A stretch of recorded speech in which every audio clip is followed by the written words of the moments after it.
हमने atom and molecules में chemical formulas तक पढ़ाया था। आज इसके सेकंड पार्ट में मेन टॉपिक है मॉलिक्यूलर मास। क्या होता है molecular mass? It is the sum of atomic masses of all the atoms in a molecule of that substance. किसी भी एटम के एक मॉलिक्यूल में जितने एटम्स पाए जाते हैं उन सब के एटॉमिक मासेस का सम क्या कहलाता है? मॉलिक्यूलर मास। जैसे हमने एग्जांपल लिया molecular mass of H2O, water का हमें मॉलिक्यूलर मास निकालना है। तो आप देखिए इसमें 2 एटम्स हैं किसके? हाइड्रोजन के, और 1 एटम है ऑक्सीजन का। तो उसको लिखेंगे 2 गुना atomic mass of hydrogen plus 1 into atomic mass of oxygen. Hydrogen का एटॉमिक मास 1 होता है, उसके 2 से मल्टीप्लाई करी तो क्या आया? 2। ऑक्सीजन का एटॉमिक मास 16 होता है, तो उसकी 1 से मल्टीप्लाई करी 16, तो 2 प्लस 16 इक्वल टू 18 यूनिट उसका मॉलिक्यूलर मास आता है। ऐसे ही अगला टॉपिक है आपका formula mass unit. Formula mass unit क्या होता है? It is the sum of atomic mass of ions and atoms present in formula of a compound. जैसे एग्जाम्पल के तौर पे आप लें तो आपको NaCl सोडियम क्लोराइड का निकालना है। तो आपको पता है कि सोडियम का जो क्या होता है एटॉमिक मास क्या होता है? 23 एटॉमिक मास यूनिट, और क्लोरीन का क्या होता है? 35.5 एटॉमिक मास यूनिट।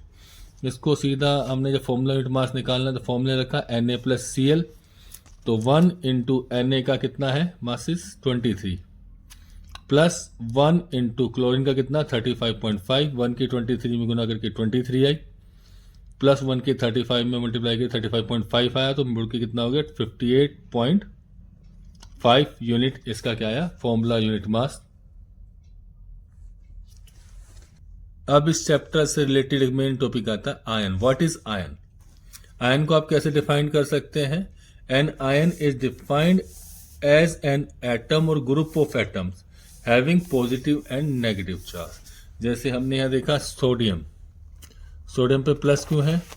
आपको पता है कि सोडियम का एटॉमिक नंबर कितना होता है? 11।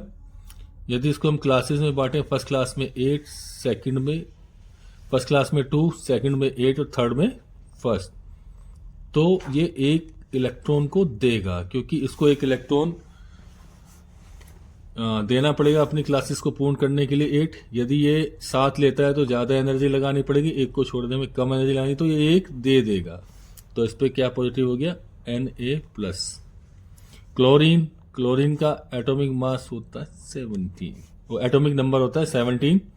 इसको क्लासेस में बांटे तो 2, 8 एंड 7। ये 7 छोड़ने की जगह 1 लेना पसंद करेगा, कम एनर्जी लगेगी 1 लेने में, तो इसका ऊपर क्या आ गया? Charge Cl-। क्लियर है?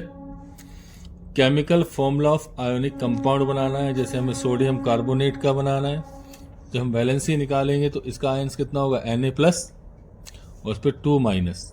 तो जब हम क्रॉस मल्टीप्लिकेशन करेंगे तो सोडियम कार्बोनेट का फॉर्मूला क्या बनेगा? Na2CO3। अब आपका लास्ट टॉपिक है इस चैप्टर से रिलेटेड, वो है मोलर मास। मोलर मास क्या होता है? The molar mass of a substance is the mass of 1 mole of that substance. कि उसके 1 मोल में जितना उसका मास होता है, सब्सटेंस का मोलर मास होता है, that is called molar mass. It is equal to the 6.022 into 10 to the power 23 atoms of that elements या substance। 6.022 into 10 to the power 23 Avogadro number भी कहलाता है। अब हम इसको कैलकुलेट कैसे कर सकते हैं मोलर मास को? यदि हमें मोलर मास ऑफ HCl, हमें मोलर मास हाइड्रोजन क्लोराइड का निकालना है, तो उसका सिंपल सा फॉर्मूला है, करेंगे आप देखो मास ऑफ हाइड्रोजन, क्योंकि इसमें 1 एटम हाइड्रोजन का है, plus mass of Cl 1 atom chlorine का है।